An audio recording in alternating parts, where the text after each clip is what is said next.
Road show था मंगराजपुर आपण मैंने देखुं केते संख्यार महिला मैंने बस यहाँ श्रेय खाली जीव आम मुख्यमंत्री कि महिला को सम्मान दियंती महिला को जे आग को आणती प्रथम सम्मान मुझे भी धन्यवाद जनइबी नमस्कार भी करुच्ची प्रथम जनाऊँ मोपाई आज ये पारादीप जड़े महिला को सम्मान देती महिला मान को आगू आनी परिप्रेक्षी माने महिला मान 33% महिला को सम्मान देती आज आमर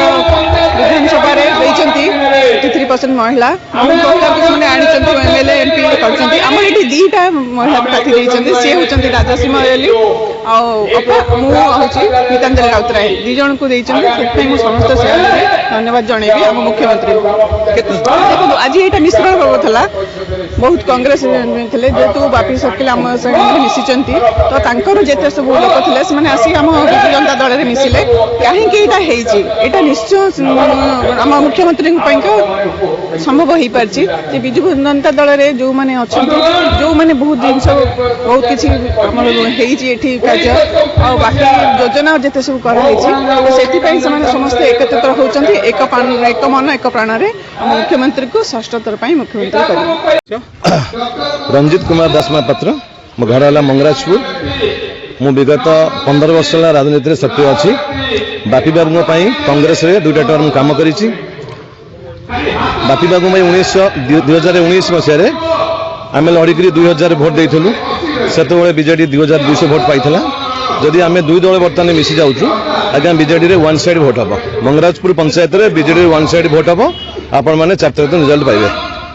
100 लोक बर्तमान कहूँ आम 1500 रु पाखापाखि भोट लीड नबू मंगराजपुर पंचायत रे 1500 भोट आम लीड नबू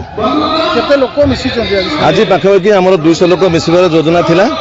आपण मैंने खरा देखुं आम एक्चुअली प्रोग्राम था 3टा रू 6टा आज आम एमएलए प्रोग्राम आसला जी स्क्रूटिनी जगतसिंहपुर जी से प्रोग्रामटा चेंज सकाल सडन 9टा कराला खरा लोक टे कम है देखो आप देखो लोक बस पार बाहर बुलूँ लोक आम अच्छा आप 4 दिन देखिए 3500 ऊर्ध भोट देव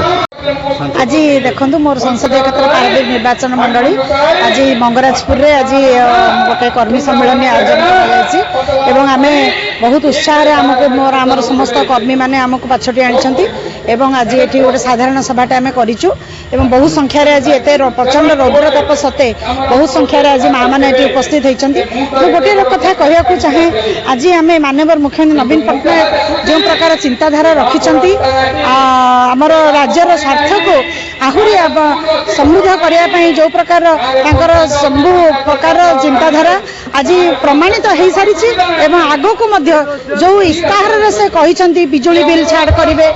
बेस पाई समस्त लागू हो समस्त माँ मैंने 15 लाख टकर ऊर्ध ऋण छाड़ पाइबे विभिन्न प्रकार योजना जो करें आज समस्त अवगत कराइबू एवं माननीय मुख्यमंत्री नवीन पट्टनायक हाथ मुठा को टाण करने समस्त निवेदन करूँ मु सांसद प्रार्थी भाव में द्वितीय थर मते माननीय मुख्यमंत्री आशीर्वाद रखिंट।